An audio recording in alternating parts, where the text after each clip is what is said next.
One of the biggest challenges in any sort of digital transformation or software implementation is to understand whether you should implement standard off-the-shelf vanilla software or whether you should customize the software to fit your specific needs.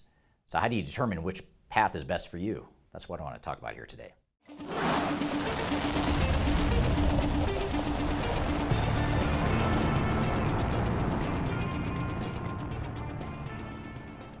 My name is Eric Kimberling. I'm the CEO of Third Stage Consulting. We're an independent consulting firm that helps clients throughout the world reach their third stage of digital transformation success. And when we're helping clients through their digital transformations, one of the biggest questions and the biggest points of controversy that we get is, do we use the software the way it was built, use it off the shelf, use that standard functionality, or do we customize it and tailor it to fit our specific needs? And while most organizations we work with will err on the side of standardization and using standard functionality, most also realize eventually at some point in the transformation that that's not realistic to go all in on. More often than not, you need some level of customization or some sort of third-party bolt-ons or changes to the software than the way it was built. So what I want to do today is talk about what these different models look like, what some middle ground models might look like, and help you determine what the best path forward is for your organization. And I also want to use this as an opportunity to share what some of the risks and trade-offs are for any of these paths that you might pursue. Now, for more implementation best practices like the ones I'm going to discuss here today, I encourage you to download a white paper that I wrote recently called Lessons from 1,000 Digital Transformations. And in this white paper, I talk about some of the best practices and lessons learned from having helped over 1,000 different organizations through their digital transformations throughout the world in the last few years. So I encourage you to download that. You can download it by either scanning the QR code on the screen in front of you, or you can click on the links below in the description field to access that ebook. So let's talk about the overview of the differences between standard and custom software. So we're just going to start with two buckets here.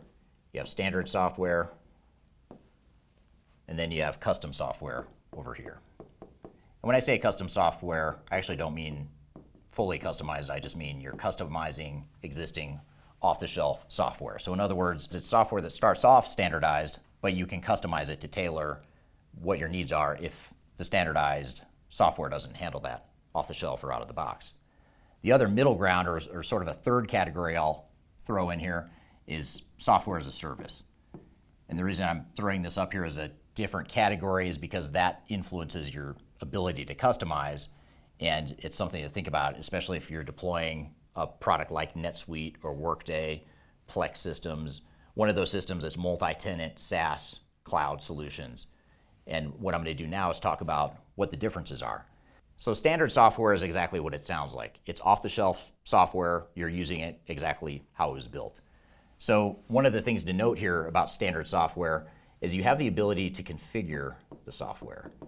So this is really important because most organizations aren't able to use the software off the shelf because you have to do stuff to it to make it usable. You have to choose how you're going to set up the software and how information is going to flow. You have a lot of different decisions you need to make in the different workflows of the software.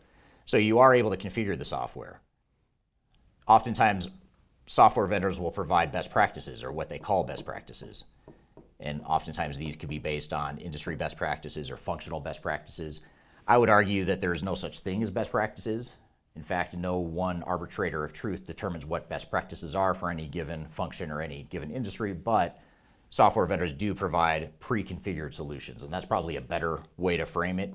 It's not necessarily best practices because that's a farce as far as I'm concerned, but it's really more pre-configuration. And what this does is allows you to take advantage of some of the standard ways that different functions in different industries work. Now, when we look at customization, this is using standardization as a starting point, but we're tailoring and changing the source code.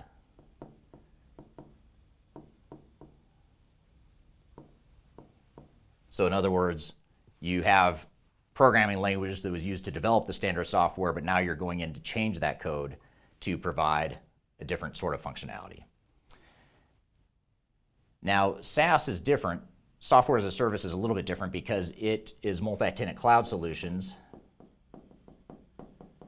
and there's some limited customization. There's not a lot of customization you can do with software as a service because other organizations are using that same instance of the software, that same version of the software, if you will, And if you made a change to your software, in theory, you're changing it for everyone else. So there's limitations intentionally on how much you can customize the software. And then I'm going to throw in one other category that I didn't mention up front, which is low code, no code. And this is a big movement in the industry now where organizations are essentially creating a way for you to customize the software without changing the source code. So that's an important point to differentiate here is you're not changing source code. And essentially what this is giving you more powerful tools and more powerful ways to configure standard software. So you're sort of walking a middle ground here. You're able to tailor the system more than you might if you were just using standard off-the-shelf software, but now you've got low-code, no-code software that allows you to change it without breaking the software or creating other risks. So this is an overview of the different paths you can take as it comes to standardization versus customization. But what I want to do next is talk about what some of the pros and cons are of each of these approaches.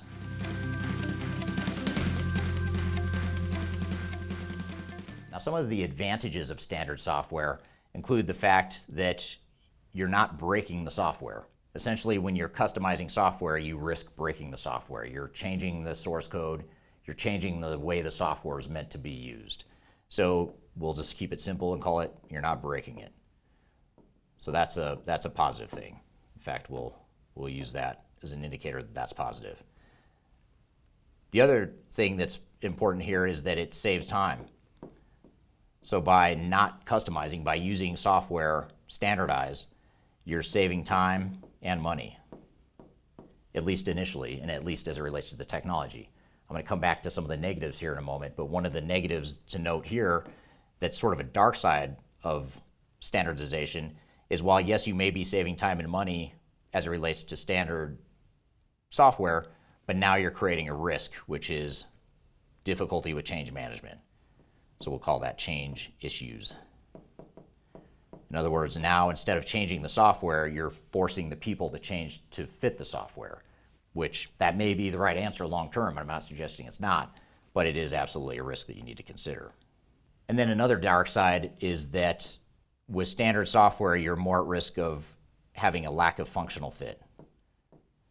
What I mean by that is no one system can be everything to everyone. And by using a standard off-the-shelf system, you are by definition using a software that was trying to be everything to everyone, but it may not be everything to you as an organization. So that lack of fit can create problems in the implementation if you stick to standard off-the-shelf software. So now this leads us to customization. What are the advantages of customization? Some people watching this video might think there is no advantage. You shouldn't do it. And that's a popular refrain. And there are good reasons why you wouldn't want to do customization, but there's also good reasons why you might. One is you are enabling a better fit, potentially, assuming your standard software can't do what you need or want it to do. So here you're going to have better functional fit. You also address the problem of forcing the people and forcing your operations to change when you may not want to. It may be that the technology needs to change to fit your business rather than the other way around. If that's the case, then you're addressing some of the change management issues, not all, but you are addressing some of them. So we'll just say less change issues. Note that I didn't say no change issues or easy change issues, but there's just less of them. You're still going to have change issues though. So these are the two positive things here, the two pros, the advantages of customization. Now the downside risk here, though, is that now you create technical complexity. Now you've risked breaking the system. You've changed the way the software is written. Now you're putting more of the onus on you and your organization to maintain this, and that can be a challenge. You also are potentially adding to your duration and cost. At least on the technical side you are. Because you're adding this extra layer of complexity, you're adding this extra step in the process of customizing the software, now you've added time and duration to the technical implementation. But it may be that that additional time and cost and risk of the technical side of things is worth it because now you've mitigated the change issues and you have better fit now. And you just have to assess what the bigger risk-reward profile is there.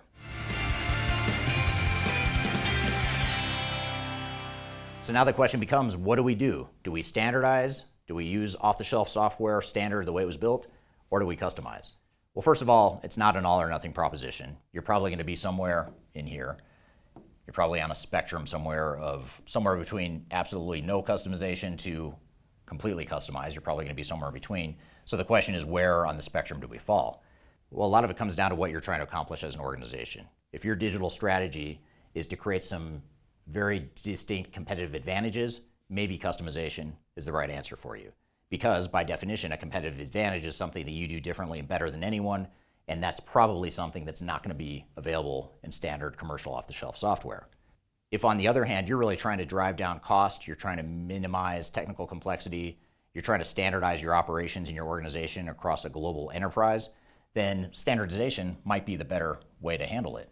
But you just have to recognize if you do go with standard off-the-shelf software without customization, you're probably going to end up with more change issues and lack of fit issues that will influence and determine how long your project takes, how much cost it takes, and also what the risks are. And the other thing to recognize is you have other options too. If for some reason you decide, I don't want to customize, I don't belong over here, but I just don't want to do this, I don't want to customize here, well then you have other options. There's other things you can do to mitigate those risks. For example, you could use third-party systems. So if you find that there's certain gaps in the standard software you're rolling out, maybe you don't use that standard software, but you also don't customize it. Instead, you find a third-party solution or a third-party app that helps you address that. The other alternative I mentioned before is to find a platform that allows you to have low-code, no-code solutions. So in other words, it allows you to be in the spectrum here and dance in this gray area without necessarily having to mess too much with customization. You still get the benefit of it without these risks that we talked about here. So those are a couple of ways that you might use your particular situation and your strategy to determine what the best path forward is for you. So I hope this has provided you some guidance and direction on how to determine what the best path is for you as an organization. For more lessons learned from other implementations throughout the world, I encourage you to download our Lessons from 1000 Digital Transformation ebook. It's a book I wrote not too long ago, and you can download that by scanning the QR code in front of you on the screen, or you can go to the description field below to access those links to download that paper as well as other resources that I've included for you below. So I hope you found this information useful and hope you have a great day.